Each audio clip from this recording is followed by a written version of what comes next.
Please don't be a bitch to me, because then I have to be a bitch back. And I am so much better at it than you are. This is an update on the surrender of an infant in a baby box in Union Township, Clermont County. And I think you're only going to get this information from me, at least at present. So the actual surrender of the baby had to take place sometime between September 13th and September 22nd. How do I know that?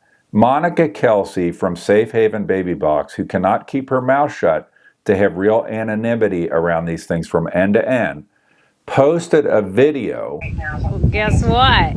We got another baby. I feel like all I do is call you just to tell you we got babies. Oh, isn't that wonderful? Where's this one at?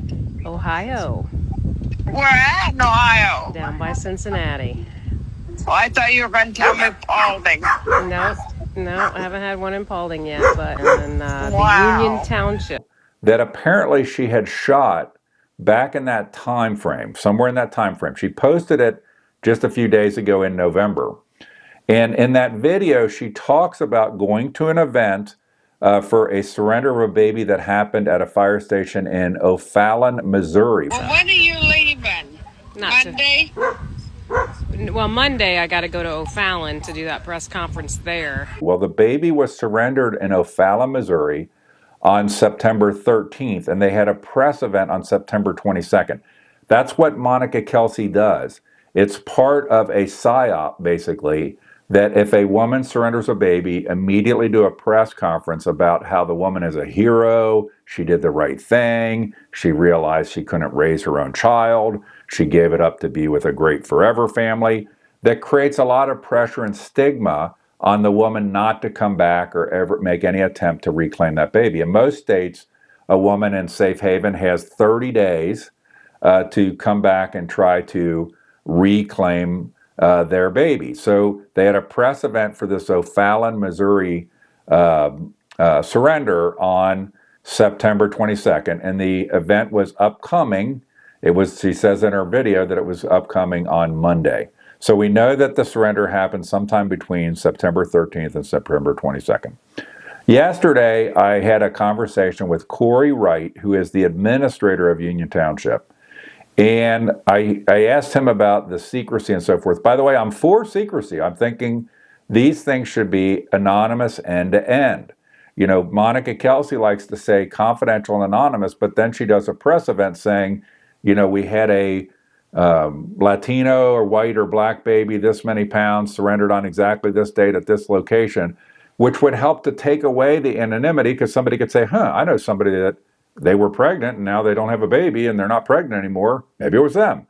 It helps to expose who could be involved with the surrender. But Monica loves to do it because she's more about fundraising and visibility to sell more boxes than she is about caring about the mother in true anonymity, end to end, not just on the surrender, but after the surrender. So I talked to Corey Wright yesterday, and he told me I could repeat this, that the posture of the township, because I was actually very impressed that it had become secret for so long, because it was just after this time frame that I was, up there, on do we have the right brochures, do we have the right this at the fire stations, and nobody ever said anything to me about this. So they did an excellent job at keeping this under wraps. So Corey Wright told me that the posture of the township is that there should be anonymity end to end, which I applaud.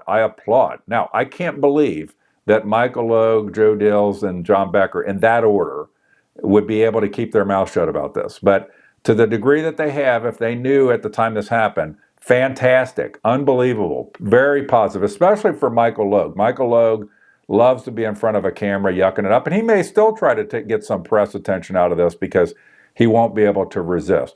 But Corey Wright told me that the posture of the township is that it would remain anonymous.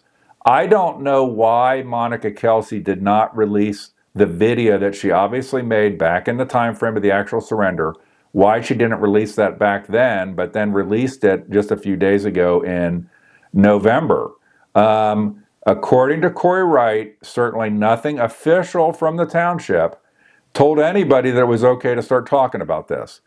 Per him, he can't speak for trustees or individual employees or something, But there's nothing that gave a green light to Monica Kelsey to start talking about this that was in any way official. Okay, if somebody unofficially, you got a lot of people involved here. Remember what she says. She loves it when a fire chief calls her that there's another baby been separated from their mother. And I'll tell you, it never gets old getting a call from a fire chief when they say, hey, Monica, we got a baby in our box. And I'll tell you, I get just as excited on the 71st baby that was surrendered in our box.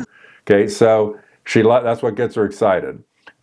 So it would appear that Monica Kelsey's release of a video talking about this was unauthorized, not sanctioned by the township or the administration of the township in any way. Now, that's not saying, it's not a dictatorship running the place. Elected officials can do things, and I will try to figure out what gave Monica Kelsey the green light. But I am all for the posture that Corey Wright said. Look, the women who surrender babies through safe haven, which the best way to do it is person-to-person safe haven, so the woman, somebody can put eyes on the woman, be a loving face, not an anonymous cold box in the winter on the side of a fire station. That's the best way to do a safe haven if you're going to do a safe haven, is person-to-person. Get medical treatment for yourself, too, if you're a woman. About half of all women in that condition need medical treatment themselves. So that's the best way to do it. But when it's done, it should be mouth shut, mouth shut. Monica Kelsey should not even be told that a baby was surrendered, whether it was surrendered handoff or in her box, or she calls it her box because she has an ownership feeling over all this. But that doesn't entitle her to confidential medical information about a baby, about a mom, about a situation. They're not going to give it to me. They shouldn't give it to her. So somebody obviously told her back when it happened. I appreciate that at least she didn't put out a video for, a couple months on what had happened. She obviously had recorded it at that time. But that is the update on what happened with the baby box. And just as it comes to Monica Kelsey, I used to pay more attention to this. It's not a main thing for me, but I'm just going to splice in here. This woman is ate up. She is ate up. And you saw what happened in Hamilton. Anybody trying to ask a question as simple as, why don't you put the state help me grow number on the side of the building where the box is? Security, security. You've got a congressman making blatant false allegations. Warren Davidson makes a blatant false allegation that I'm not pro-life. Then when I tell him, no, that's not true, then he makes a false allegation that I am somehow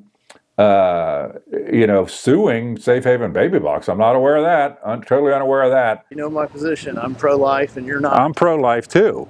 Why are you why are you suing and harassing these people? I'm not suing anybody. What are you talking about?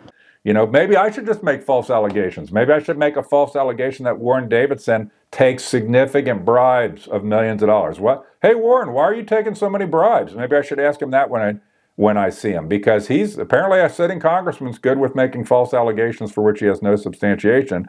So that must be a green light. So I'll make false allegations towards him. Well, am I? I don't know. Maybe he has taken significant bribes. Maybe we're going to need to start looking into his campaign finance. So this woman is ate up, and so I thought I would splice in here a little bit of the ate up videos. Please don't be a bitch to me, because then I have to be a bitch back. And I am so much better at it than you are. I'm not doing shit. Don't fuck with me today. I ain't come here to work. And I haven't kept track of her that much lately. I'll probably do so more. But just kind of the crazy videos that she puts out. Her level of narcissism and being an egomaniac is off the charts. When God has purposed for you to do something significant, expect the enemy to send out his special forces.